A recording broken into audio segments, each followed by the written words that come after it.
Actually, a great example of this today of how the concern with preservation can end up being so useful is some of your listeners may or may not be aware there's a big prize right now to read scrolls that were dug up in the 18th century from the volcanic blast at Vesuvius.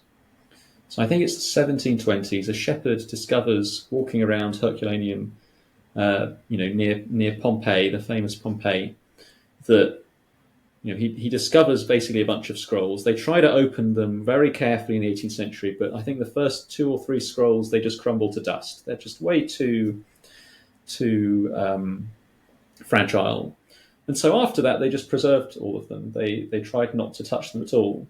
And only now, with advances in AI, with advances in particle physics, with advances in all of the technology associated with those things, those can be read, right? So they can digitally unfurl the scrolls without actually having to. They can scan the thing without actually having to break them open. So the preservation there will end up presumably giving us quite a lot of detail once we can read what's inside them. Today's episode is proudly brought to you by Effortless. Effortless is the ultimate solution for startups and SMBs seeking seamless money management and compliance handling, e-invoicing and e-way bill generation with just a couple of clicks, slashing collection efforts by a staggering 90% through the magic of automated follow-ups, snapping a quick photo of your bill to instantly log expenses. With Effortless, you get the power of a consolidated bank account view, seeing both business and personal accounts seamlessly integrated. With Effortless, making UPI-like payments is a breeze. Effortless keeps you on track, ensuring your finances and compliance are always in top shape. Effortless wasn't just created by anyone. It was crafted by chartered accountant turned entrepreneurs who understand the pulse of startups and SMBs. Visit www.goeffortless.ai and embark on a journey that will redefine the way you do business. Effortless, because managing a business should be anything but a hassle. Hello everyone. Welcome to another edition of ContraMinds. In this episode, I am talking to Anton House. Anton House is the head of innovation research at the UK-based think tank, the Entrepreneurs Network, which encourages innovation and entrepreneurship. He is also the historian in residence at the Royal Society of Arts, Manufactures and Commerce. I spoke to Anton about how the Royal Society of Arts encouraged innovation and invention in the late 17th and 18th century. We also spoke about how innovation spread during that time, which led to the Industrial Revolution. We also spoke about the importance of interdisciplinary learning that stimulates innovation. We also had an interesting conversation on how the center of gravity of innovation and invention moved from Britain to the US in the early 19th century, and where does he think the center of gravity for innovation and invention will move over the next decade or two. Over to my conversation with Anton. Hi Anton, it's lovely talking to you. I'm really super excited to speak to you. I'm a follower of your newsletter, your books, the work that you do, and I'm indeed privileged to have you as a special guest in the ContraMinds podcast. Lovely. Thanks very much for having me. So Anton, I just wanted to start off our conversation on the work that you do on inventions, right? You pretty much track it back to the 17th century. And you specifically talk about the fact that the 18th century was the age of improvement, right? So why do you consider 18th century as the age of improvement? It's a period in which, across all facets of human endeavor, so in making textiles, in agriculture, in ceramics, in gardening, in the usage of different energy sources in mining, in minerals. I mean, absolutely anything, you name it, there is an appreciable increase in the rate of invention. And I think it's one of those things that's often lost on a lot of people. Like when people think of the Industrial Revolution or they think of the 18th century, they think of a few maybe big inventions, and that stands out in their mind. And they say, okay, yeah, there's a bunch of inventions, and some of those are important, some of those not so much. What I think is often lost is just how much activity is going on in order to produce a few of those inventions, but also all of the stuff in the background that's happening. So improvements in tool making, in machines, and across all of the different industries in which it takes place as well. So, most people aren't going to be able to name very many medical innovations of the 18th century, perhaps beyond something like vaccination or inoculation. But there's a great deal of activity that's taking place. Likewise for ceramics or for gardening, these are not things that really spring to people's minds, but there's so much that's happening. And it's hundreds of people doing very small marginal improvements. So it's not necessarily, I like to call it an age of improvement rather than invention, although my Substack's name is called the Age of Invention. It's kind of just a title off the cuff, It's really an age of improvement because it's like having hundreds or thousands of people improving the thing that they do or something else that they've seen by about 5%. It's not like big leaps forward. It's not, we're suddenly going to the moon or something, just from standing still, but rather that things are getting faster and faster and faster. They're getting more efficient. They're getting more beautiful. Food is getting tastier. Food is getting more abundant. I mean, all of these different things are happening in a way that's often very difficult, even today, for us to appreciate, right? Even today, this happens where, we get used to the latest patch on our, software. That kind of improvement doesn't win awards. It doesn't get lots of people interested, but it's the kind of thing upon which the modern world is made. And it's in the 16th, 17th, 18th centuries that you start to see that, right? Before then, it's really not obvious that there's very much going on. Okay. So you're talking about, incremental improvements happening. And do you see some kind of in your study, say, for example, you talk about the 16th century, but the impact on how it hits the society takes, several, maybe a decade or a century, so to speak.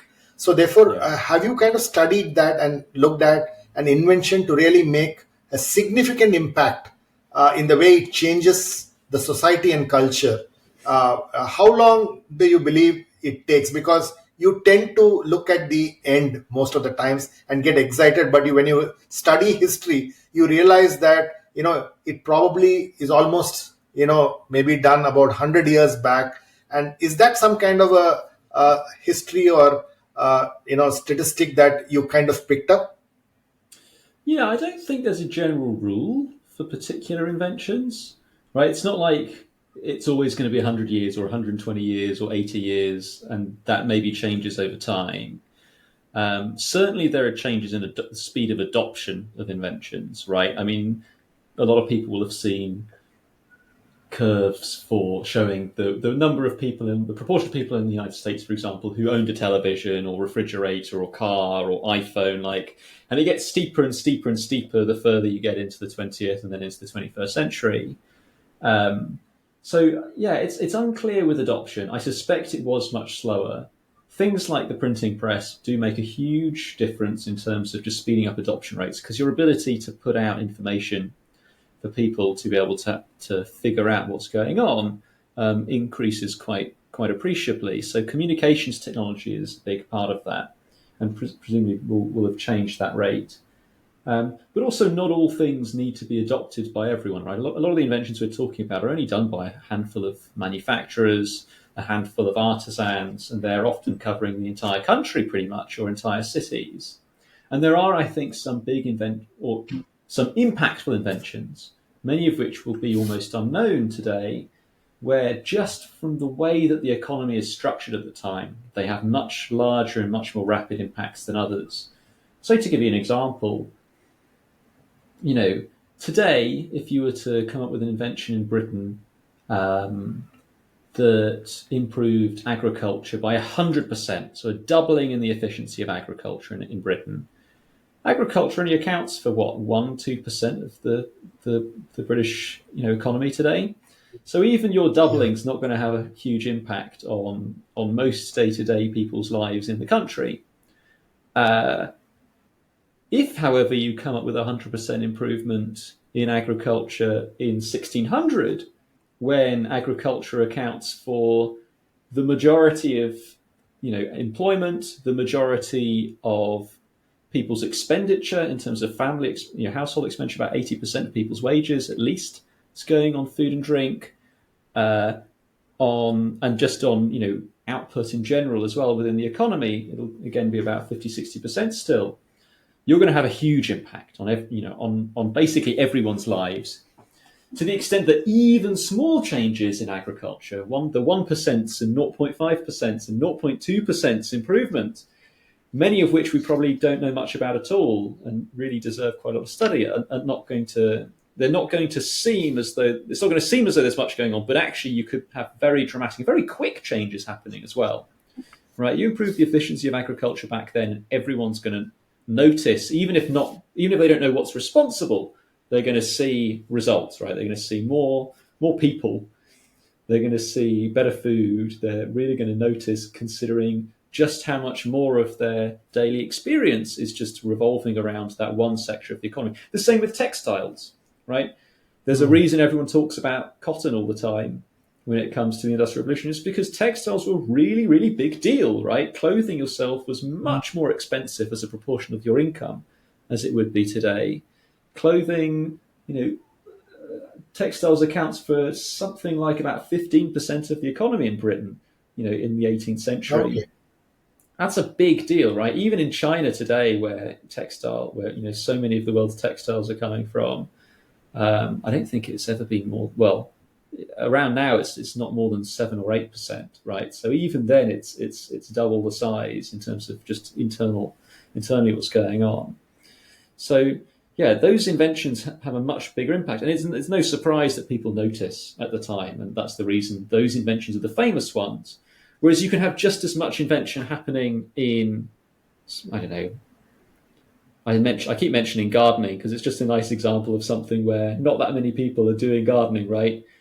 But even though there's not that many people doing gardening, right, you can see very similar amounts of improvement taking place, but they're not having this much broader impact on everyone's lives. Mm-hmm. So from whatever I've been reading about your work, one thing that keeps coming back, which I kind of keep noting down, is this whole thing around the importance of interdisciplinary thinking, which fuels innovation. How important is that? I think that's a really good question in a sense. In a sense, I don't think it's important because in a sense, I think it's the wrong way to think about it in a way. It's not that we should be going out in our day-to-day lives, I think, and just saying, how can I apply this discipline to this discipline, or trying to be interdisciplinary. The way I think of it is that a lot of inventors or improvers, innovators in a general sense, they're applying improvement to whatever they see. And it's not so much that they're necessarily taking the skills of one sector and applying it to another sector. I don't think anyone well, some people do, but I don't think that's the general thing that's taking place. I think it's more that they might improve some sector and then they just think, I don't know, a friend of theirs works in another industry and they say, have you tried doing X, Y, Z? It worked for us too. Or they find out a little bit about it and say, that seems really inefficient. Why are you doing it that way? Like, I'm so used to doing it this other way. Or I can immediately see just as an outsider that the way things done may not be the right way, or the best way that things can be done. So I think, that kind of optimization is almost in a sense independent of disciplines. So in a way, yes, the outcome is that you end up with a lot of interdisciplinary action, but I don't think that's necessarily the intention going into it, right? That's just more how it seems to occur after the fact. Okay. The reason I'm saying that is, when I look at how mechanics, art, photography, were all kind of there were premiums being paid by the Royal Society of Arts, and then you had a whole host of I would say inspiration being built out of such disciplines, and then it gets probably applied in, say, machines or in other forms of inventions. That's the reason I was asking that question. No, I think there's definitely something to it in the sense that you definitely see spillovers or people coming at different disciplines with different backgrounds in mind, where they're just used to the way things are done and can't. To them, it's almost like ridiculous that people will be doing it the way they're doing it instead of the way that seems so obvious, right? It's almost like an outsider's advantage, I guess. Okay. And what do you think was the influence of Francis Bacon in you know uh, almost acting as a catalyst for this kind of thinking to start very early? You kind of trace it back to the 16th, 17th century, and so what was his influence like, and what impact that did it have on the future generations? Yeah, I think Francis Bacon's a pretty big deal. Not as an inventor himself, but certainly as someone who, almost like as a visionary, right? Someone who outlines a vision of this is the kind of society we could have if we make ingenuity, improvement, invention a big part of how we should be doing things. And I think that captures a lot of people's imaginations. So you definitely had loads of improvers and inventors before he comes around or he starts writing. But when he puts out, some of his works, people start to think that's a pretty cool. It's almost like it's like a movement defining kind of works, right? So like nowadays, you often see manifestos from tech people, which are often highly influential, and people kind of gather around those things. And it's not like they're the first inventors, but those manifestos sometimes have a kind of, as you say, a catalyzing effect. It's almost a kind of augmenting effect by sort of building up people's self-identities around it, right? So I guess before you could have been, I don't know, improving woodworking or something. But the moment you read Francis Bacon, you're like, oh, I'm not just improving woodworking. I'm an inventor. I'm an improver in this more general sense. I'm part of this big project that's actually a bit broader. And that maybe gets you thinking, seeing the bigger picture, which in itself is also quite inspiring, right? And kind of leads you to other projects beyond the ones that you're already involved with. Okay. And what kind of movement can you kind of talk to our audience on? What kind of movement did it, drive when he started talking about the work that he was doing? I mean, part of the project from Bacon's perspective is around science.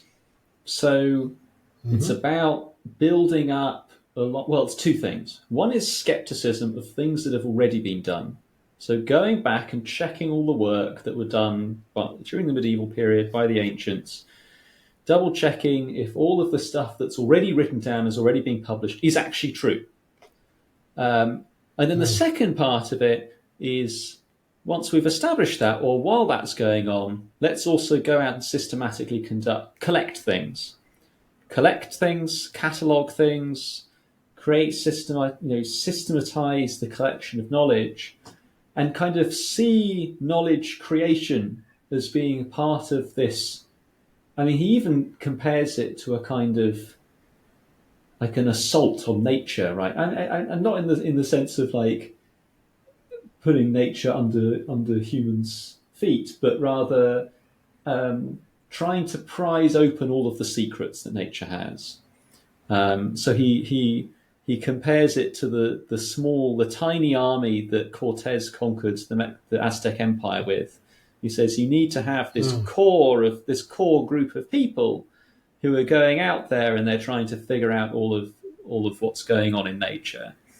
And from that, you can start to derive useful knowledge. You can start to derive physical laws about the way physics works, about the way mechanics works. You can start to find all of the plants that could be used in medicines, all of the minerals that could be used in medicines or for dyes or for chemicals, right? Once you've catalogued all that kind of information, you can start to apply it and use it. And that's the other part of the vision that is so inspiring to people, is they think, okay, this isn't just about, I don't know, collecting insects because we like insects. It's about collecting lots and lots of insects because who knows, we might discover some use for this information. And being part of that broader project means that we can better the lot of humankind. Okay, okay. So it's almost like,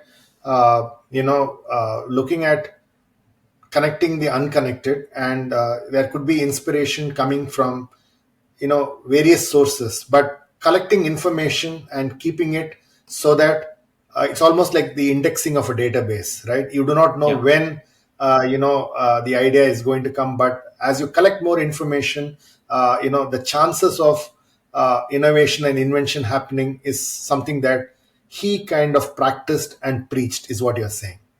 Yeah, he certainly practices that. Like, some of his works are very much about just kind of listing all of the things we know, all of the experiments the things we don't quite know, and we should do some experiments on these things. Right? Experiment, right? It's about experience, like just trying something out for oneself and seeing it with one's own eyes, and testing that against what we've read in other books, right, from other older authors. So he's worried about the corruption of the older stuff we already seem to know, and whether or not we really do know those things, so kind of firming up that base, as well as moving on to new information. And the other thing I mentioned, which is often missed, I think, in a lot of discussions of Bacon, is a lot of it's also about preservation. So you mentioned databases. Bacon's thought about how the world has changed is that he's a bit worried that a lot of the stuff that the ancients had done has been lost. When he describes the New Atlantis, it's of a society that existed before Noah's flood, right? And it's continued and preserved all of the knowledge that was there from before the deluge. And he's worried, I think, about kind of modern deluges. He's worried. I mean, remember, within English recent political history, you'd have had the dissolution of the monasteries. All of the monasteries were seized by the crown and then handed off, and all the libraries and all those manuscripts ended up being dispersed. Right? He's worried about the effects of war, of fire, of all these different things. And I think part of it's not just that you have everyone collectively involved in this endeavor, but if they're also printing and exchanging information, you're going to create a more robust data set, or a more robust data, right? So that if something bad happens, you can at least, there's enough out there that you can rebuild these things. Interesting. So which is, the subsequent question and the follow-up question that I really had was, how does preservation act as a catalyst for creation? Well, in a sense, like it's a big part of the deal, because they're motivated by preservation. Like, if you actually read a lot of the reasons for doing this stuff, preservation features a lot more than you'd think. And then almost as a byproduct, creation becomes one of the things that ends up happening. That there's so, I think science probably ends up advancing at a pace that Bacon would not quite have realized was possible, right? So therefore, can you explain it with an example of how preservation acts as a catalyst for creation? Well, And if you think, and in fact, you go out and explain that in how the the old English buildings, where when they went out and started preserving that in your book, right? You talk about how they started ensuring that the old buildings are preserved, so that there is some kind of a history that people can have as the buildings facade started changing, right, at the start of the industrialized era. So again, going back to preservation as a catalyst for creation, because that's something that you normally don't associate with, right? Yeah. Well, I mean, in the sense of, so what you're referring to there in my book is, in the early 20th century, I'll just summarize it for listeners. In the early 20th century, there's a movement to well, so much is being created by the Victorians, that a lot of the older buildings are being torn down, right? Um, the Victorians really didn't care that much about the history a lot of the time. I mean, sometimes they did, but in terms of just the general sense of this is a nice old building from the Middle Ages, they'll be like, can we build something better? Tear it down, build a new thing. They don't worry that much about the historical associations. And so you do get these movements in the late 19th century about let's hold on a second and try to work out what's actually valuable and what's not. And a great deal of work is done in the 1920s, 30s, and even to an extent over the 40s. But obviously, with the war, with the Second World War, there's a kind of puts a pause to a lot of these things to try and preserve ancient buildings. The Society of Arts was behind trying to preserve ancient cottages. That is, normal dwellings that would not have been the sorts of things that would be considered official monuments, like. The earliest stuff to be preserved is stuff like Stonehenge, really ancient monuments where they suddenly think, well, actually, maybe this stuff ought not to just be chipped away by every tourist. We should try to work out, if we preserve these things, we might actually discover more about them.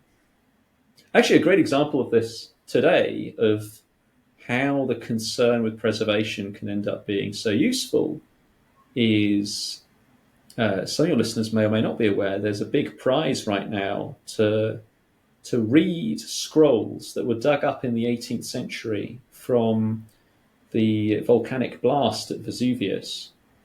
So I think it's the 1720s. A shepherd discovers, walking around Herculaneum, near Pompeii, the famous Pompeii, that he discovers basically a bunch of scrolls. They try to open them very carefully in the 18th century, but I think the first 2 or 3 scrolls, they just crumble to dust. They're just way too fragile. And so after that, they just preserved all of them. They tried not to touch them at all.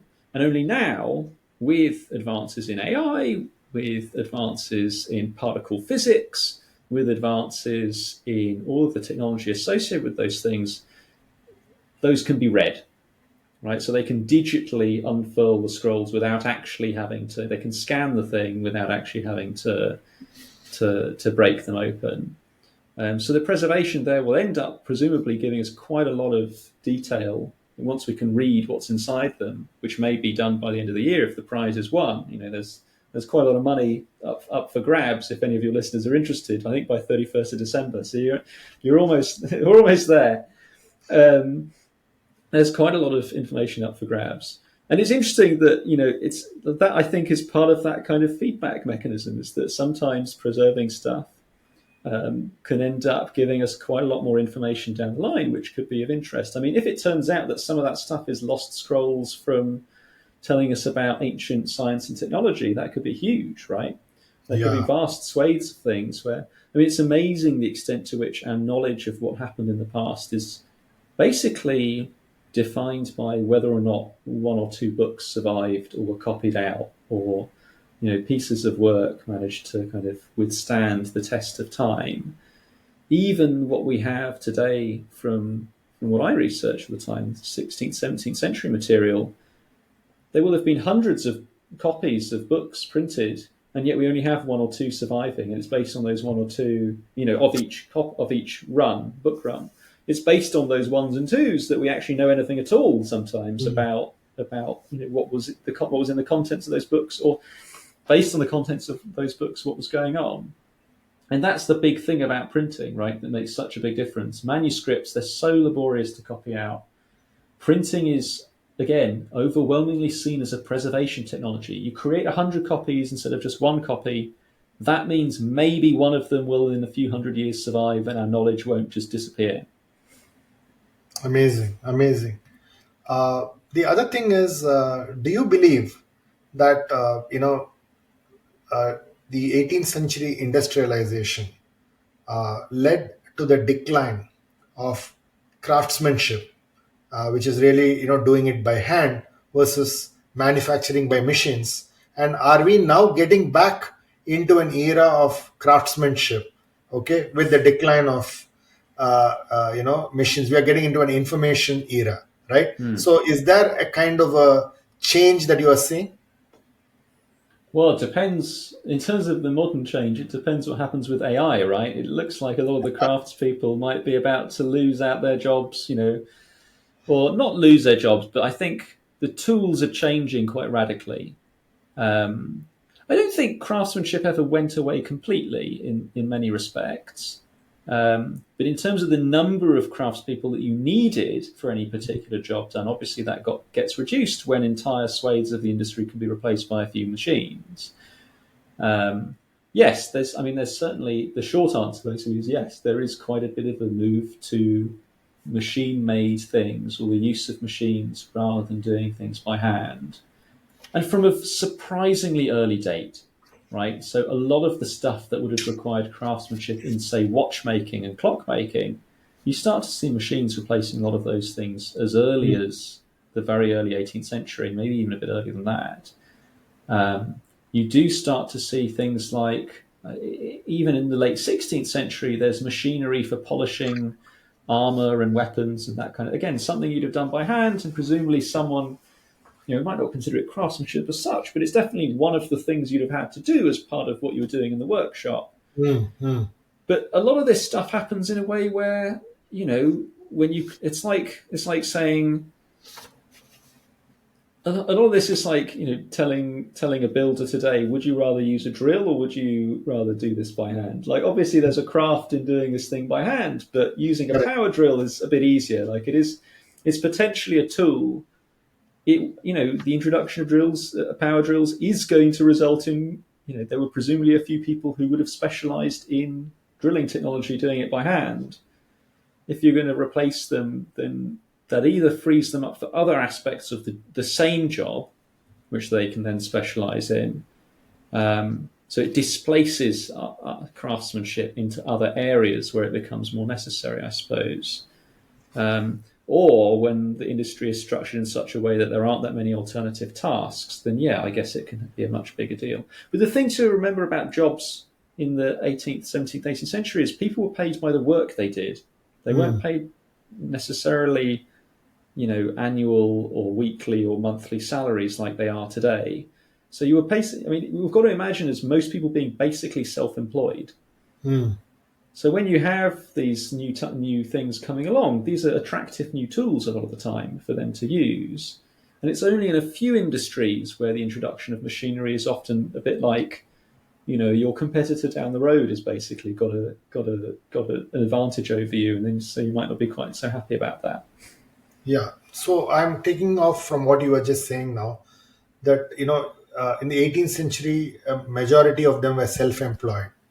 And now when you go back and look at the next century, it looks like, there are going to be a lot more people who are going to be solopreneurs or self-employed.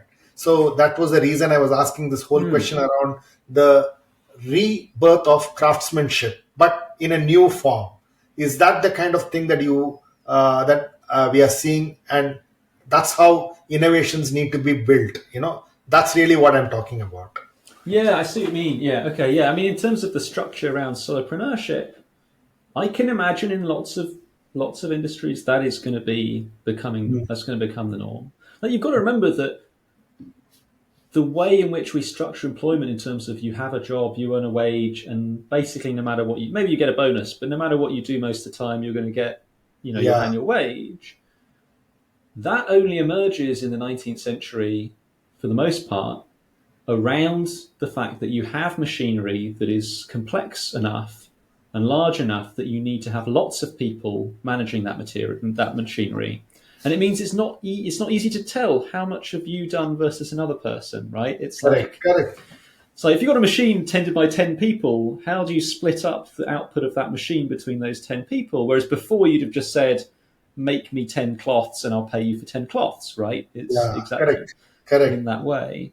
So now we're kind of shifting. I think you're right. I suspect, and possibly in a way that's quite long overdue, in the sense of what you'd have expected given what was maybe, the direction of travel. I think kind of wage employment's been quite sticky in a way throughout the 20th century. Yeah. Because people like it, right? They like the certainty. They like that kind of smoothing of income in a way that maybe now with things like greater access to credit, it becomes easier for people to smooth their income and smooth their expenditure using kind of financial instruments. It kind Absolutely, of and makes it. and that's really where I believe that some of the the way people were employed, the way people were paid, we still are living in an industrial era, right? But the era of today is completely changing, but yet those practices have not changed, right? Yeah. And that's really where I think we are in a transitionary phase, if I were to call it. And would you agree with me on that? Yeah, I think so. I think that's exactly right. Yeah. And one thing that I wanted to talk to you was when you're tracking this innovation and inventions, uh, how did it shift from the British era to the American era, right? Because obviously, there's a significant shift in the late 1800s to the 1900s, where innovation, the center of the universe really was the British, right, empire. And then, with so much of action happening in the 16th, 17th, and the 18th century, so many things get invented, and then the shift happens to the US. And have you kind of studied that, and have you looked at how did that shift happen in spite of so much of melting pot of thinking happening in the British Empire?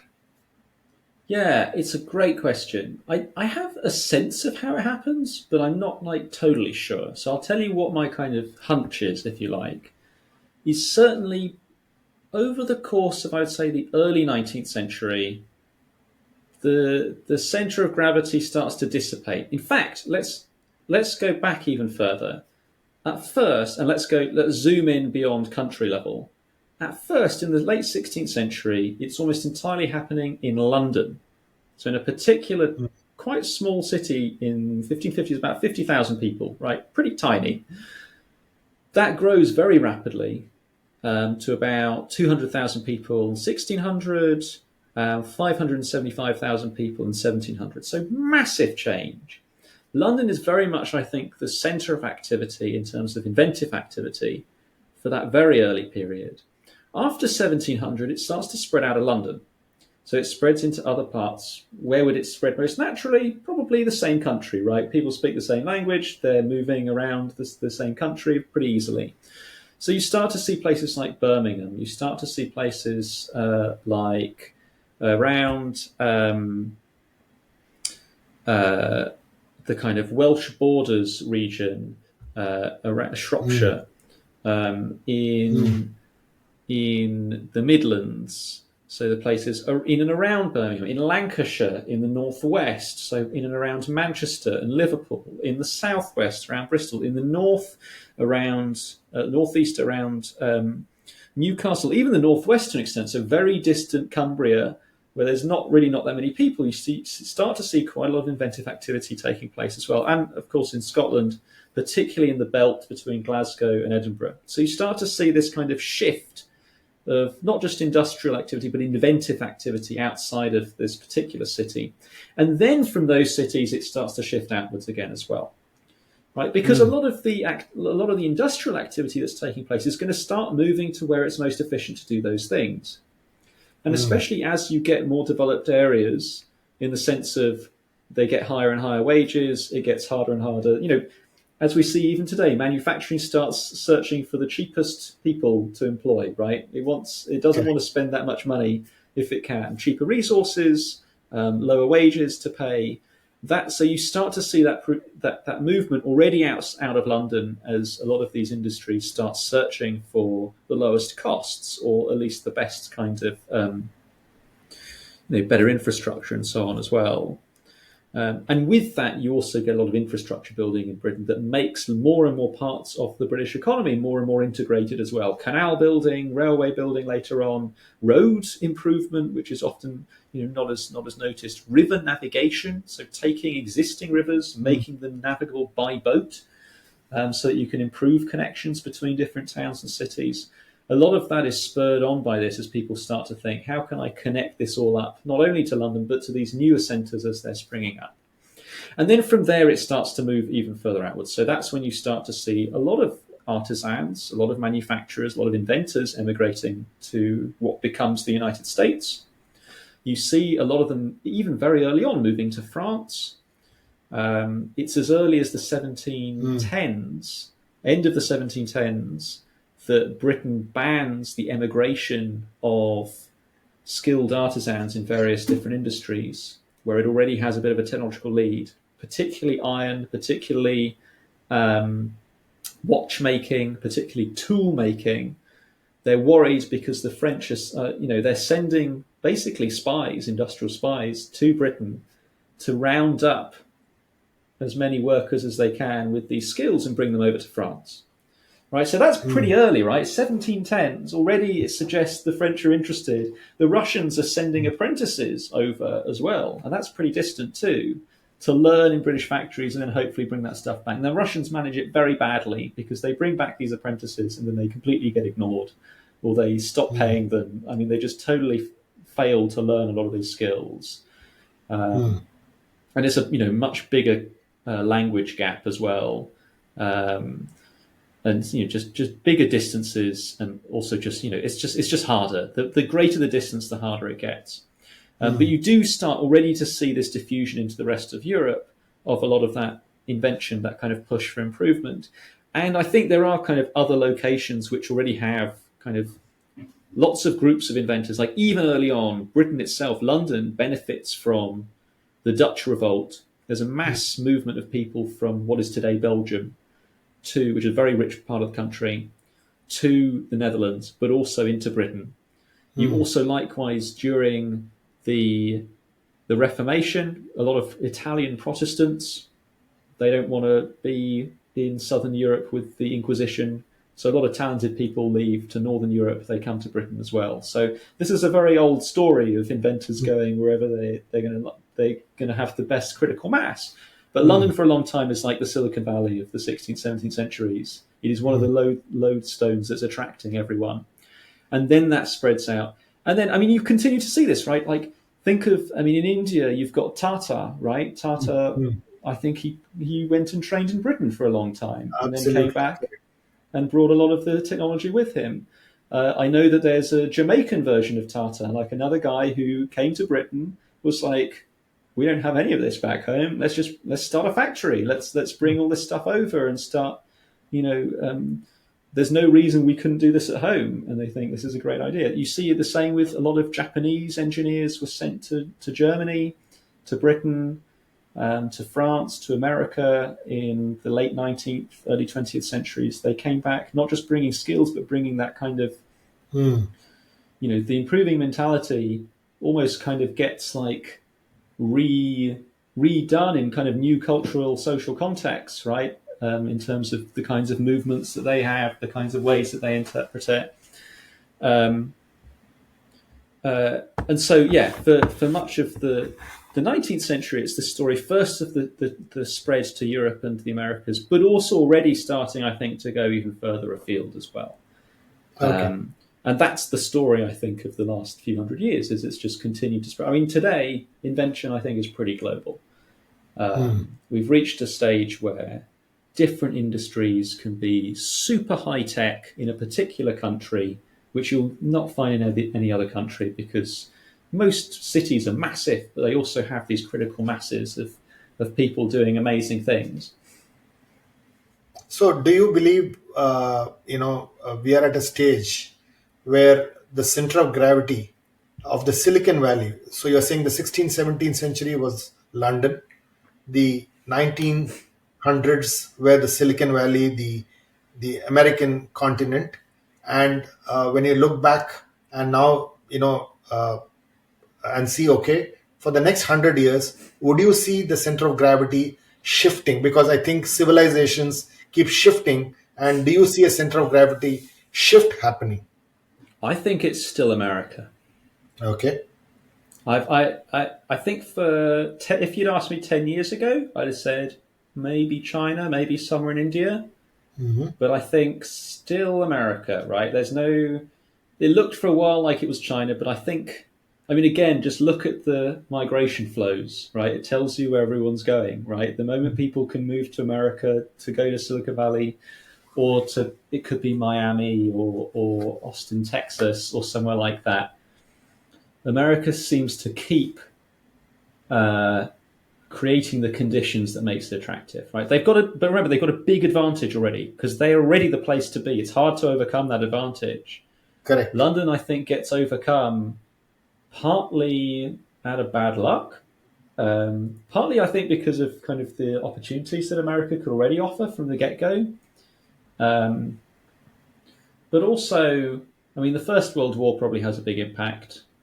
You know, Britain goes from being, in 1914, Britain is the equivalent today of China for being the manufacturer of the world, Saudi Arabia for being the main energy source of the world, because it's nearly all the world's coal is being produced still in Britain, and New York because it's the financial center of the world in 1914. By Exactly. 1918, Exactly. but by 1918, this has changed, right? Like the First World War radically changes it, and Britain becomes a debtor to the United States. So the center of gravity, I think, is officially shifted by the First World War. But I think you can already see that America's trajectory is very kind of rapidly changing and overtaking by around 1900, 1910. You see that in GDP per capita statistics, but I think in a way those are a bit misleading. Like in terms of just center of activity, it definitely shifts in that period. So for it to shift again, I think you'd need America to somehow kind of fumble the ball, you know, just like drop the ball in some way. But look at its energy prices. They're really kind of going all out in terms of creating the infrastructure. They've got plentiful natural gas. They're probably going to still create a lot of nuclear power. They're going to have all of the stuff for cheap energy, which is essential to industry, but not just industry, but like to anyone just living, right? You need energy to do all of these things. They've got so much money going into research and development to the extent that we still rely on basically American pharmaceutical companies to produce all of our drugs in terms of inventing new ones and curing new diseases. And again, the migration flows. And I think China looked like it could be a contender until the last few years, really, when it was like, people suddenly having their doubts about what the state might or might not want to do, seemingly not prioritizing the economy anymore, prioritizing global geostrategic things or their COVID response. All these kinds of things made it seem like it wasn't going to become the new place where things would be done. But who knows? I mean, this is just my conjecture. Yeah. No. I think it's a very, very beautiful point that you make, and but at the same time, when you look at the 18th century inventions, which is the steam engine, the power loom, completely changed some of the industry, production capacities, kind of a thing. And then when you go back to the 1900s and the early 1900s, you look at the automotive completely changing the economy. You look at chips changing the computerization.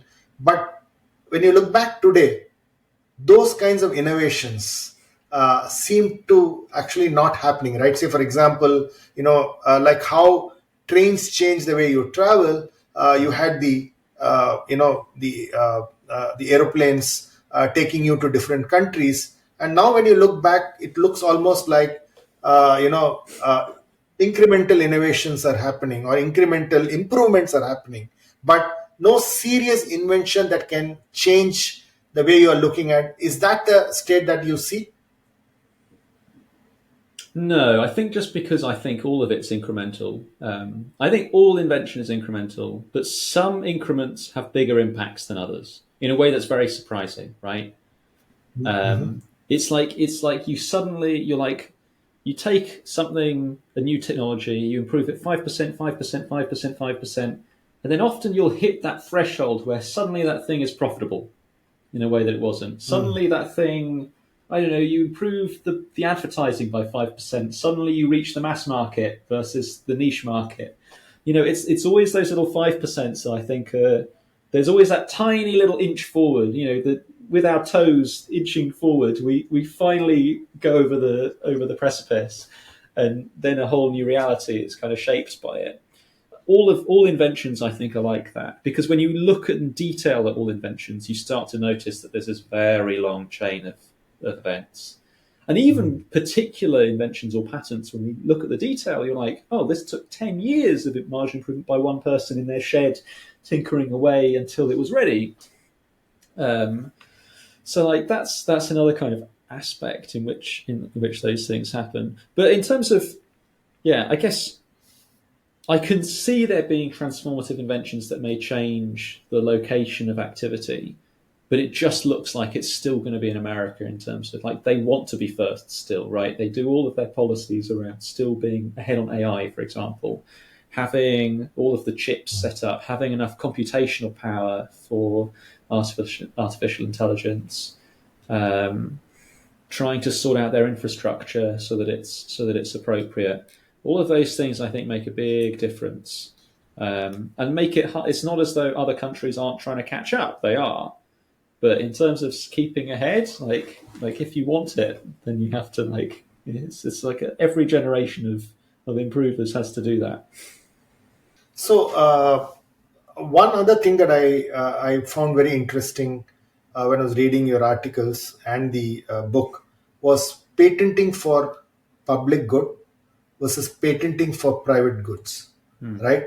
And it has an implication on how society, innovates, and just because it is publicly available, you then innovate on top of it, right? So therefore, some of these economies or some of these countries which patented for public good, you see a massive movement in terms of the curve of innovation, right?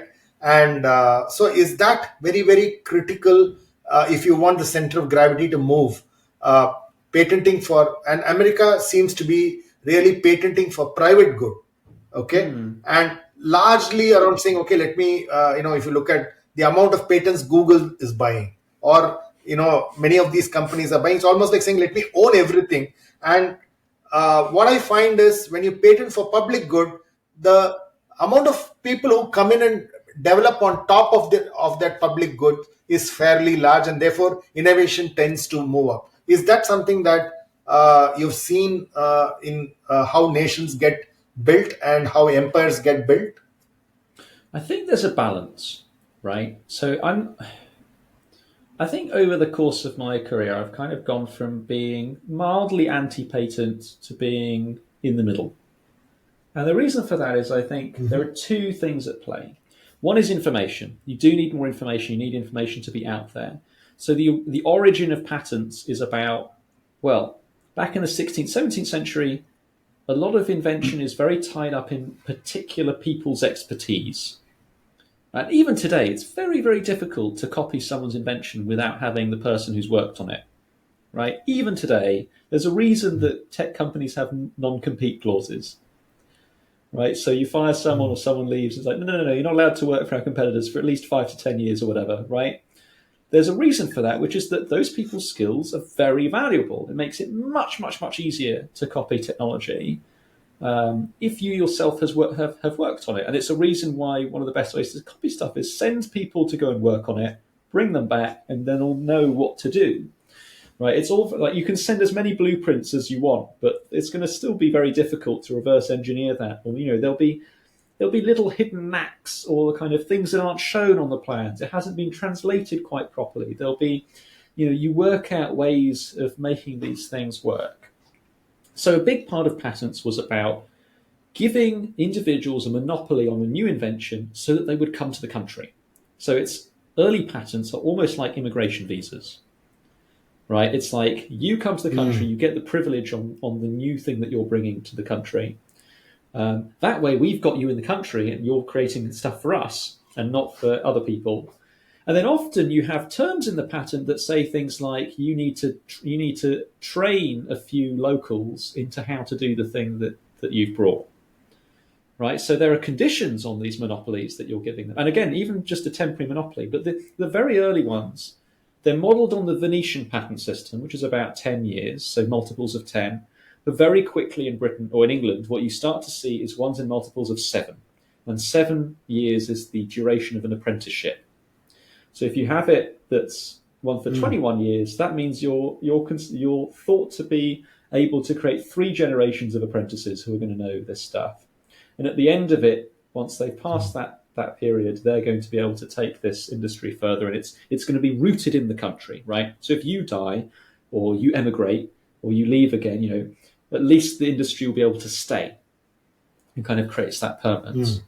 Later in the 18th century, you start to see the growth of what we now call patent specifications, right? So as a condition for patenting, one of the things you have to do is you have to send in the blueprints. You have to say, this is how it's done. Give us a big description that people could reasonably copy, right? So by reading it, they should be able to kind of get someone who's relatively expert should be able to work out what you're doing and copy the thing.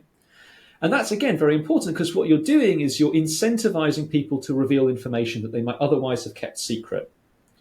What does that do? It creates a permanent base. Like, again, it's like data preservation, right?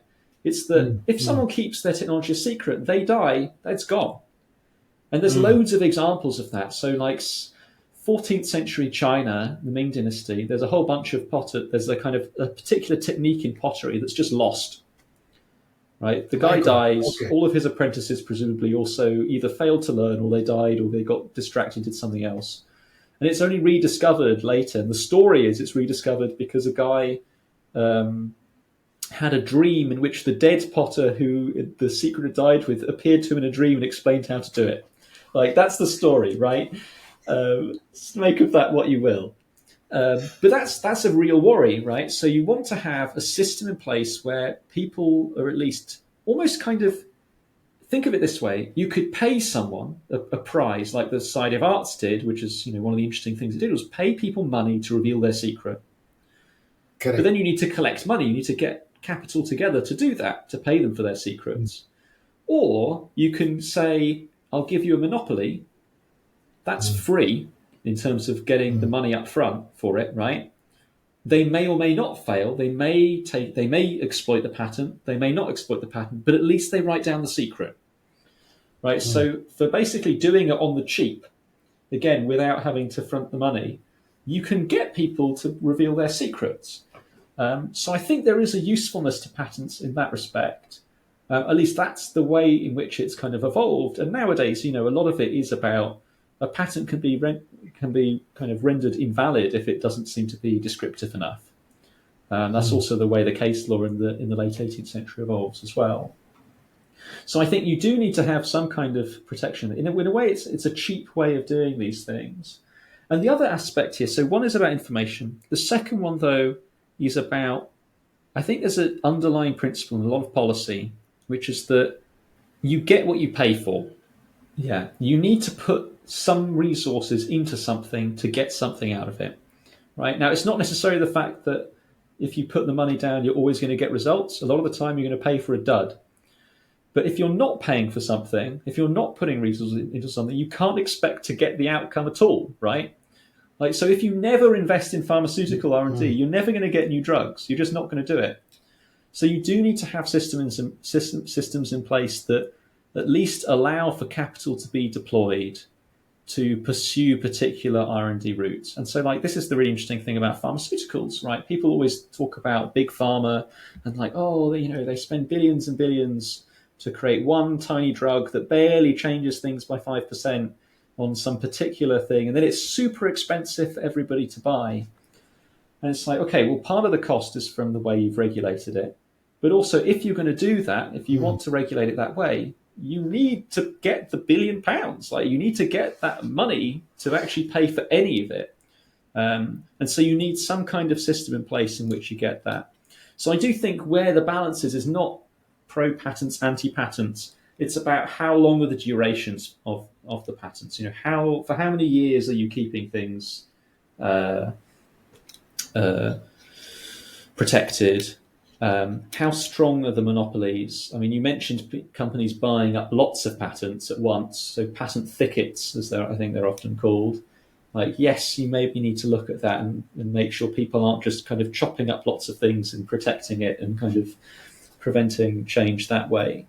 But if what they're doing is they're revealing loads of information about what they're doing, just by acting defensively, then that means the moment the patent expires, it's going to be great. We're going to have a whole load of stuff. So the counterfactual is if you're not going to use that system, you need some kind of alternative that pays for secrets to be revealed, that pays for information to be revealed. That could be prizes.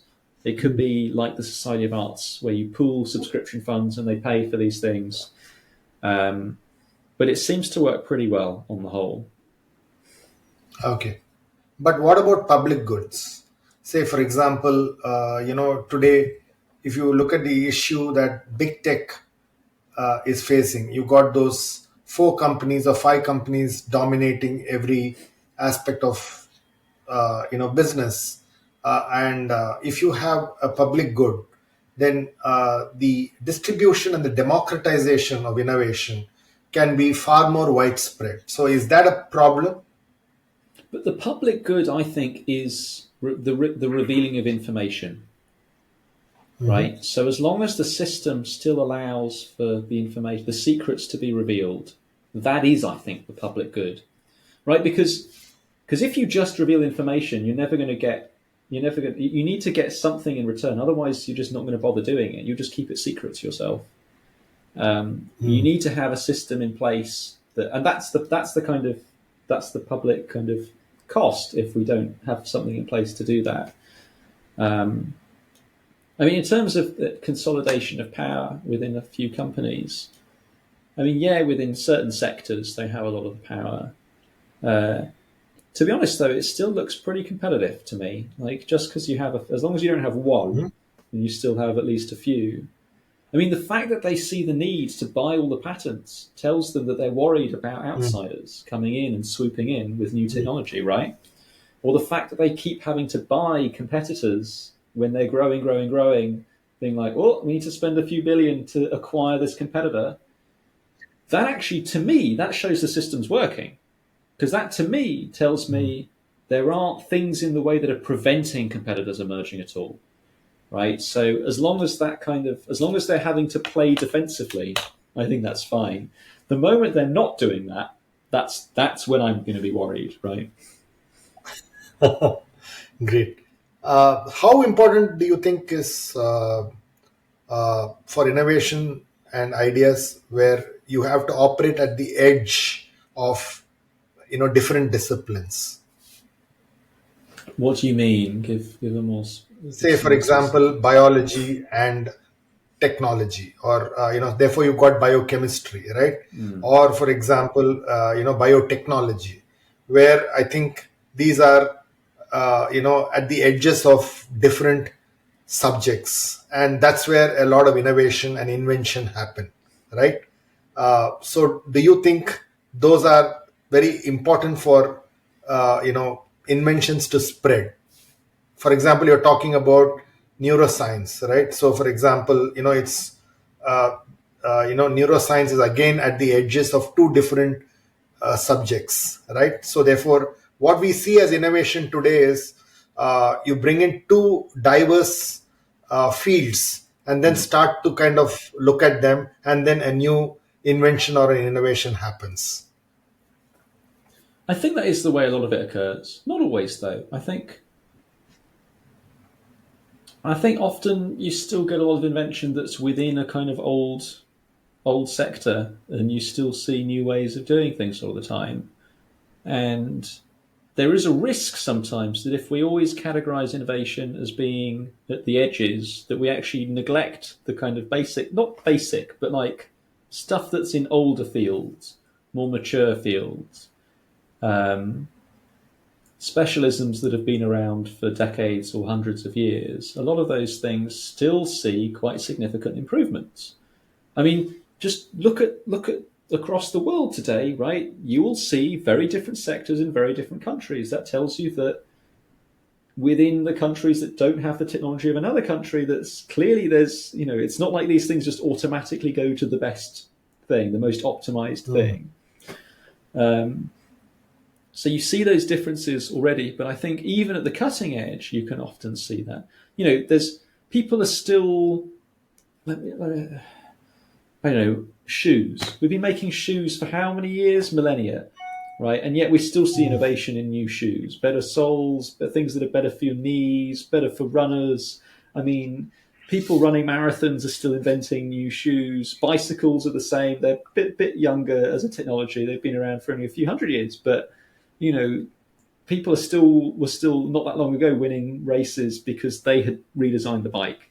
Right, they figured out the way to optimize everything 5%, 5%, 5%, 5% until you get something that seems so transformatively different that you're getting completely different results.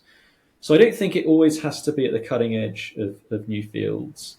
The other interesting thing that I think does go on, though, is you get quite a big degree of the world is very specialized, right? And always has been very specialized. You spend many years kind of gaining a skill in a very particular niche. You maybe work in that niche for a few years, and then basically the only thing you know is in that niche.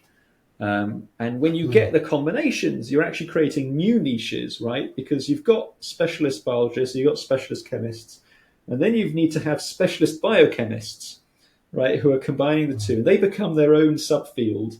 And again, they have a very specialized language. They have jargon that they use. They refer to things in a very particular way, which, if we have a conversation with a biochemist, we're not going to understand half of the words because it's like very specific things that only they know and only their kind of colleagues and other friends in that area will know. And that's always been the case, I think. Like if you were an artisan in the year 1400, you're going to have your own very specialized lingo that no one else is going to understand as well. Like those specialisms have disappeared maybe, or they're even more niche than they are today. But we have lots and lots and lots and lots and lots of specialisms, and they're continuing to multiply. But to my mind, what that means is that the scope for more invention is only growing, right? So every time you have a new subfield, that thing can then be improved incrementally. And every time you birth a new kind of combination, that just increases the surface area of things that can be improved, right? So, I mean, this speaks to kind of, you often hear people, worrying about the end of invention, have all the low-hanging fruit being plucked. Nonsense, I think. I mean, I think, if anything, we're still kind of discovering just how much we don't know. Because by expanding the sphere of what we do know, we discover even more surface area of things that we can then do next. Okay.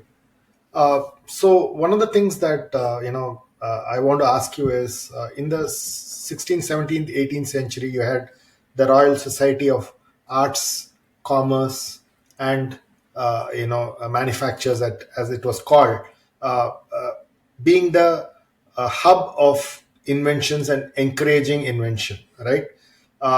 Do you see similar organizations in countries like the US, India, Japan, where they encourage this kind of thinking because it happened as a melting pot in a organization like the Royal Society of Arts? So, do you see similar outfits in these countries? It's a great question. So, to explain to your listeners, the Society for the Encouragement of Arts, Manufactures and Commerce, nice snappy title, founded in 1754, is unusual because it's a subscription-funded kind of one member, one vote kind of organization where they pool the subscription funds, the membership fees, into a pot, and then using that pot, they then pay for things to do projects. In the first 100 years, that involves paying prizes for new inventions if they're not patented already, again, so that they kind of cover the stuff that isn't already being covered by the patent system.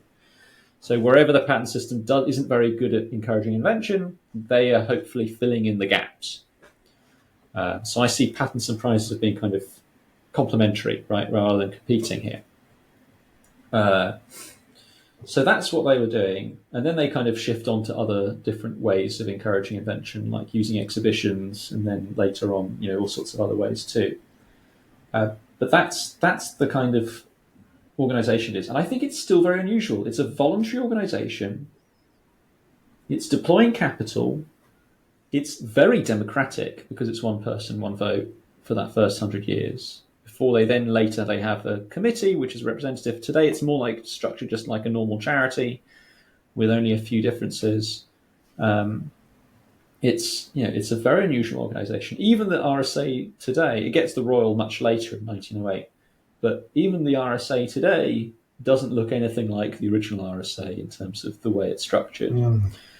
And the closest thing I can think to it are you do occasionally in kind of crypto circles, you see DAOs, these distributed autonomous organizations.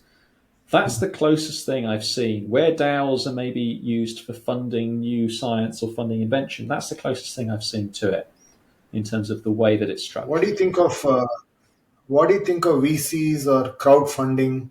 Is it very similar, but you may not be doing it within the scope of, say, a organization like RSA?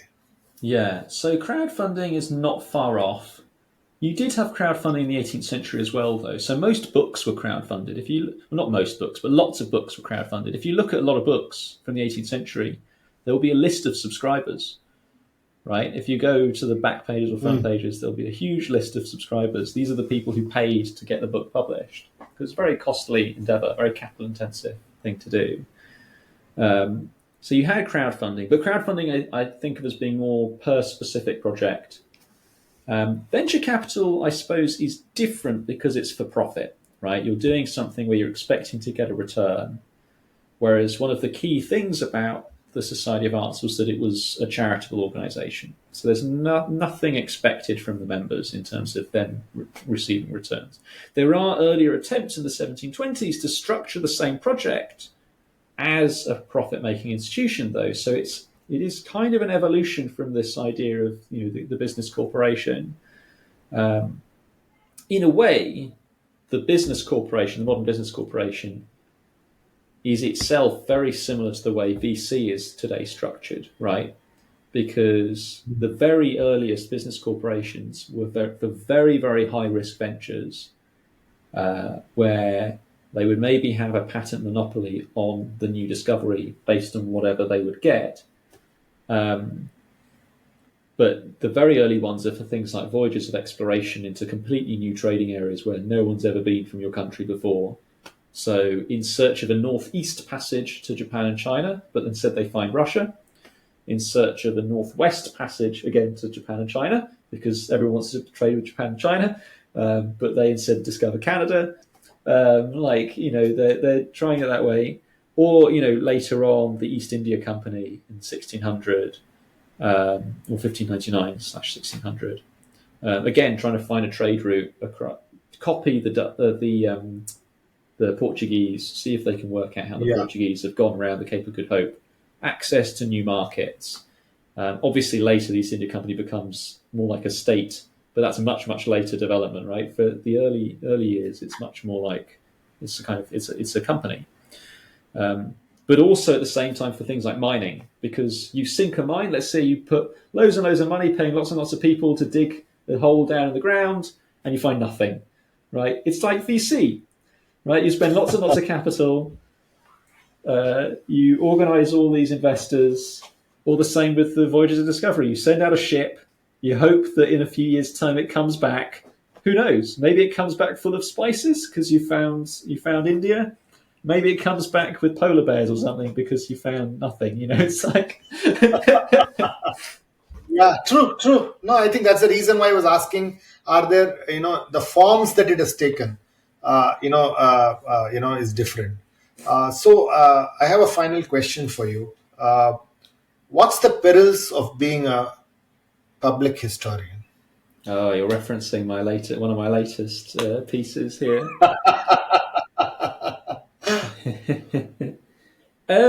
What are the perils of being a public historian?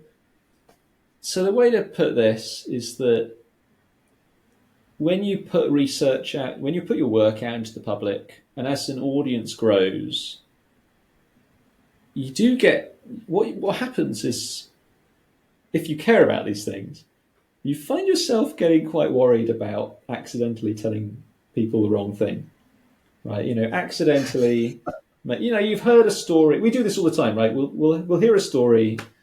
We'll be like, that's a great fact. I'm going to tell all my friends the next time something relevant kind of comes up. You tell a small group of people at a party this new fact that you've learned. And then 10 days later, you read something saying, actually, this fact is completely rubbish. It's been debunked. And you feel a little bit embarrassed. You probably don't go out of your way to correct it by emailing all your friends and being like, by the way, ignore what I said. But you're a bit like, oh, I can't believe that happened. But as your audience grows, this becomes a bigger and bigger deal where, I've got about 26,000 subscribers on my email list. If I accidentally tell them the wrong thing, then I'm going to feel pretty guilty about it. So it comes with, I think, a responsibility to really fact check a lot. One of the great things about podcasts, actually, and doing stuff like this is I can make loads of mistakes and people will be like, oh, he's kind of just not really remembering, But when it's written down, I think you've got to be much more careful. Like no one's going to reference or cite a podcast. Lots of people are going to cite something that's written, I think. Or, they might hear it on a podcast and then go and double check for themselves. It's much more likely to happen that way. So it's a more relaxed medium in a way. But when you're writing stuff for the public, the larger the audience, the greater the responsibility to not only prevent yourself putting out misinformation, but I also find myself getting very worried about my own sources. Like, where am I learning stuff from? I can't go and check everything I read. I have, there's not a lot of time in the day to go and check absolutely everything you read. So there is a lot of trust involved in the way that we share information, the way that we share knowledge, right? And so I am very concerned with the institutions of trust giving, right? So academic journals, academic societies, what they often do is they deploy trust. They give a stamp of approval saying experts have checked this, so you can, instead of taking it with a rock of salt, you can only take it with a pinch of salt now. Or you can maybe a grain of salt, right? Yeah. I'm not saying you should trust it completely, but actually that's what ends up happening is a lot of people they'll say, oh, it was in an academic journal, trust it completely. I think the public needs to be a little bit more careful about that, but it shouldn't go too far. It shouldn't be like, I don't trust anything. It's all a lie. It's all a huge conspiracy, right? I think there's such a thing as too far. But I get very concerned that, the well I'm drawing from, right? The water that I'm getting of information, I want to make sure it's not corrupted. I want to make sure this stuff is fresh. This stuff is healthy. This stuff is good, right? Okay. And I had a sort of experience that your listeners can go and read up all about it because I think it's a bit too long to explain. But I had an experience where I tried to correct something that I'd seen, misinformation being put out there. And the reaction from the institutions was not the way that you would expect. Like, I kind of expect the institutions to self-correct. But also, if you see misinformation out there that's being spread quite a lot, and because of your own expertise, because of your own knowledge, that it is something that's wrong, I do think it would be healthier if people took the attitude of putting their foot down and saying, no, that's wrong, right? I don't mean everyone should just, this is not like a manifesto for internet trolls to say, you see something, tell them it's wrong. No, it's if you have the expertise, if you know because of, your expertise that something is wrong, I think there is somewhat of a duty to kind of point that out. And I think in healthy public debate, you see that. But that's kind of what I expect to happen. So I think there are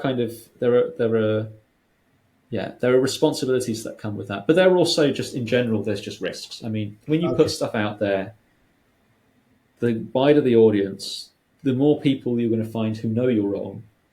But also you're going to come across people who are, I think I put them as mad, bad, and sad. Like people who just hate whatever you're saying for whatever reason. Yeah. And it sucks, but that's what you're going to get. And that's just, I think that is just what happens when you talk to a group of any size is that, I mean, it's like, have you ever seen polling done on any question where it's like, I don't know, if you polled the population of a country, do you think killing puppies is bad? Like, you're going to get 99, 98% saying it's obviously bad. Who are these 2%? There's always going to be the 2%, right? Who are always going to say, no, yeah, it's good, right? Yeah. But like the larger the audience, the more likely you are to find that 2%, and they're going to cause trouble of some kind. So, so I'm going to wrap up with a set of rapid fire questions for you. Okay. And the first question that I have is, what would be your advice to the inventors of today, and what do you think they should pursue, and how do you think they should work towards breakthrough inventions? Focus on the marginal. I'd say focus on the incremental, focus on the marginal. Don't get distracted by the big picture. Getting that marginal thing and actually getting it done. It's amazing how many of the big breakthroughs are just from focusing on the kind of minutiae there. Fantastic. What does success mean to you? Oh, I don't know. You've completely stumped me there. What does success mean to me? I think that's up to people themselves. They have their own value systems. Okay. But it's good not to get distracted by. It's good to think about try to work out whether or not you're using proxy measures or whether or not they're actually your values, right? So I don't know, getting more subscribers on your Twitter or X or whatever is maybe just a proxy for influence. It's not actually influence, right? Okay. If that's your aim. Yeah. Uh, do you think a public historian uh, has a foundation built for becoming a futurist? Becoming a futurist. Not necessarily. A lot of public history is maybe not that future looking at all. Um, so not necessarily. I don't think so. But it could in some. I mean, the more you study history, the more patterns you learn, or the more patterns you notice about the way the world works and has potentially always worked, or the differences you see in the way things can change, which can be very dramatic and surprising. Yeah, I guess it may give you some senses of being a futurist or some skills to bring to the table, maybe. Okay, fantastic. What's one piece of advice that you will never, forget, which you carry on in your work even today? Don't let the perfect be the enemy of the good. So, which is Brilliant. Brilliant. ironically, the anti-inventors manifesto or a bit of advice, because they're constant optimizers and perfectionists. But there is a point at which you need to stop optimizing and just, as they say in tech, ship. You've got to put it out there at some point. What would be your advice to a 18-year-old in a university today? In a university, my advice would be check that the career you want is actually one that requires a higher education. And I'm not saying don't do a higher education, but a lot of people get distracted from jobs they would find very personally satisfying, but which are often seen as like beneath them. What used to be called blue collar jobs and so on. A lot of those can be very, very satisfying for a lot of people. And I think there's a lot of social pressure to push you into white collar, inverted commas, jobs because of going to university. And that's not necessarily actually a recipe for happiness. Like I don't know. Sometimes I look jealously at people who become electricians and plumbers. They earn a lot of money sometimes, and they have very happy lives. So in terms of just covering the basics for flourishing, sometimes it can be achieved in that way. Okay, brilliant. Uh, if you were to invite two or three people for your dream dinner, who would you like to be on the table? And what Alive would or you ask dead? them and why? Alive or dead? It can be alive or dead. Oh my goodness. Okay, if it's dead, then we get loads. Yeah. Wait, so dinner party, 2 or 3 people. Genghis Khan Just an extraordinary story. Love to know what happened. This is a guy who starts in his 40s from basically nothing and then ends up conquering half the world. So this is quite an interesting guy. Awful guy as well, but I'm interested. If I'm at the dinner party, might as well. I get the one shot chance, right? So you asking about how to get success. I don't think there's any more people in terms of the thing he chose, which was very awful for millions of people. He was very effective. So I'd be interested. And was it 2 or 3 people? It's going to be a bunch of inventors. It's going to be. Okay. I want to talk to James Watt, who does the separate condenser for steam engines. I'd love to know more about just what's going on at the time. Just almost get his memoirs, if anything, on all his stories. And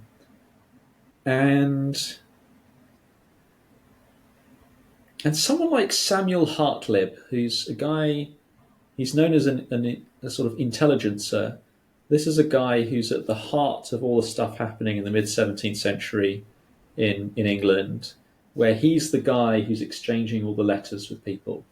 And so he knows everything that's going on. Okay. And I have a few specific questions for him about what he's written in the stuff that we've got. So some of it's for my research interest, but some of it's also kind of general interest stuff too. The last question that I have is, what is one thing that you believe in that people around you don't agree with you? That I believe that people don't agree with. I think it's something I touched on very briefly before, which is the scope for further invention. I think I have a pretty strong belief that there's a lot of low-hanging fruit, and most people, even around me, don't think that, right? They believe that invention is getting harder, it's getting more difficult to make new advances. And I don't think there's anything innate about the way that that's the case. Thanks, Anton. It was lovely talking to you. You took us back in history. You took me back personally to different people who have done phenomenal work, and the transition and the transformation that they did in their period is something to learn, to understand, and there's so much to kind of use it in today's invention and the work that we do. Thanks a lot. It was a learning and a brilliant session, and thanks for this conversation. Thanks very much for having me. Thank you. I enjoyed it too. Thanks. Thanks for listening to this episode. For selected links and detailed show notes, visit www.ContraMinds.com. Follow ContraMinds on social media and let us know who you would like to see next on the podcast. If you're listening to ContraMinds on Apple Podcasts, do share your comments and give us a rating. We are keen to know what you're thinking. ContraMinds is also on YouTube. If you're listening to the podcast on YouTube, hit the subscribe button and stay up to date on all our releases. Thanks for listening and stay safe.